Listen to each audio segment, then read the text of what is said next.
Hi friends, welcome back to Harini's kitchen. ఈరోజు మనం కోడిగుడ్డు వెల్లుల్లి కారం ఎలా చేయాలో చూసేద్దాం రండి. ముందుగా 4 ఎగ్స్ తీసుకొని వాటిని బాగా ఉడికించుకోవాలి. ఉడికించుకున్న వాటిని పొట్టు తీసి పక్కకు పెట్టుకోండి. పొట్టు తీసుకున్న ఎగ్స్కి అక్కడక్కడ ఘాట్లు పెట్టండి. ఒక రోల్లో కొంచెం జీలకర్ర వేసుకొని దాన్ని మెత్తగా అయ్యేంత వరకు దంచుకోవాలి.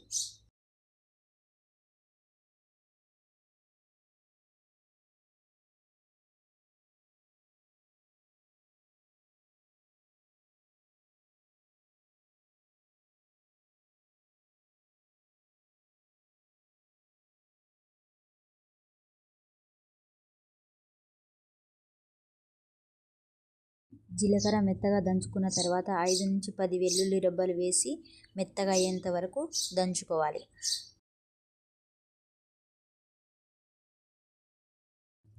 ఒక గిన్నెలో కొంచెం సాల్ట్, తగినంత కారం వేసుకొని రెండు బాగా కలుపుకోవాలి. కలిపిన ఈ మిశ్రమాన్ని రోట్లో వేసి మెత్తగా అయ్యేంత వరకు దంచుకోవాలి. ఒక ప్యాన్ పెట్టుకొని అందులో తగినంత ఆయిల్ వేసుకోవాలి. ఒక ఉల్లిగడ్డ, కొంచెం కరివేపాకు వేయాలి. మనం దంచుకున్న వెల్లుల్లి కారం వేయాలి.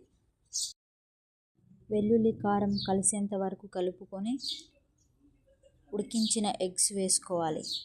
ఎగ్స్ మొత్తం కలిసేంత వరకు కలుపుకోవాలి. వేడివేడిగా కోడిగుడ్డు వెల్లుల్లి కారం రెడీ.